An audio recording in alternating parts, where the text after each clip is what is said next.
This is a case about a doll.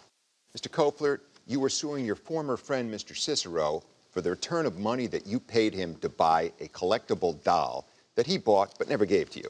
Now, the two of you were very close friends for a while. You bonded over a mutual love of going to concert and collectible dolls.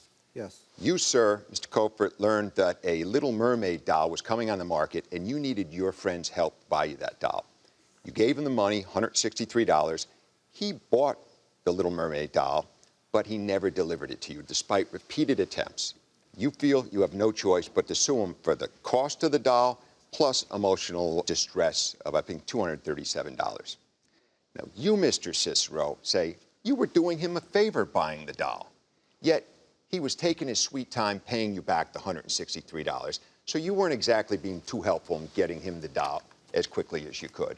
But it was always your intention to get him the doll until he started harassing you and then he sued you.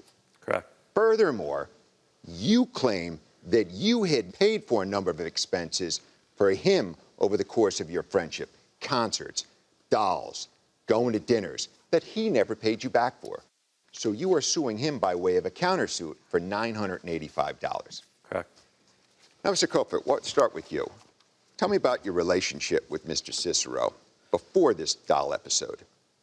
So I had met Mr. Cicero 2018, 2019 through mutual groups, friends that were in the doll community. And we bonded over Disney limited edition items. And I'm from Staten Island, New York, and it's not a large group of doll collectors on the island, let alone male collectors. So we kind of just found each other, and we bonded, we clicked. So up until recent events, we had a pretty good friendship. Mr. Cicero, does that accurately describe your relationship? Yes, I would say so. Collected dolls, do anything else together? We've had dinners. I went to his wedding. So Okay. I would say we were pretty close, yeah. So tell us what happened with this Little Mermaid doll, Mr. Kopler.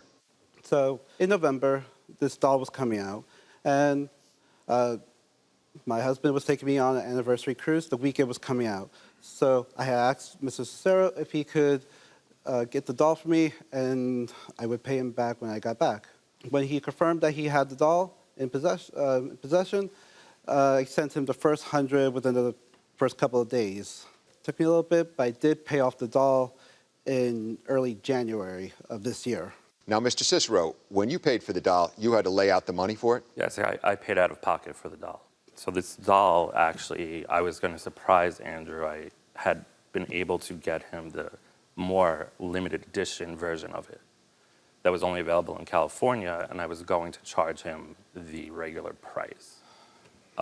So this is the more limited edition version of the doll. What makes it more limited? Fewer of them came out? It's more exclusive. So there's only 1,000 of these, and there's 5,200 of the other doll. And what did that one cost? This one is retails for $200, but if you have to buy it secondary, it's about $1,000. Did you know, Mr. Kopler, that there was another limited edition doll? And if you can please open that, sir. Sure. Okay. I did know about it. So you did know, Mr. Kopler, about this even more limited version of that doll? Yes. Okay, so how long did it take you to pay him the full $163 amount that you agreed to pay him? The down payment was on November 24th.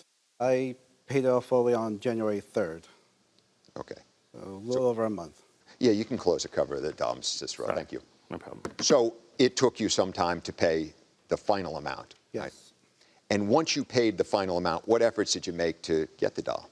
There were constant text messages about trying to meet up somewhere. I've invited him over numerous times. Over what period were you contacting him? From the time I paid off until the end of February when everything went down. Mr. Cicero, is that true? Why were you withholding the doll from him? I wasn't withholding the doll. I work very crazy hours. I work on a West Coast time, so usually I'm working from about noon to 7. Sometimes my nights are not free. We get my weekends. I get calls. I have to take conference calls. But he's saying from January into February, still hadn't given the doll. Correct. And I You travel. guys are close friends. Yeah, but I mean, if you ask Andrew, like, I'm very hard to hang out with. I don't have a lot of free time.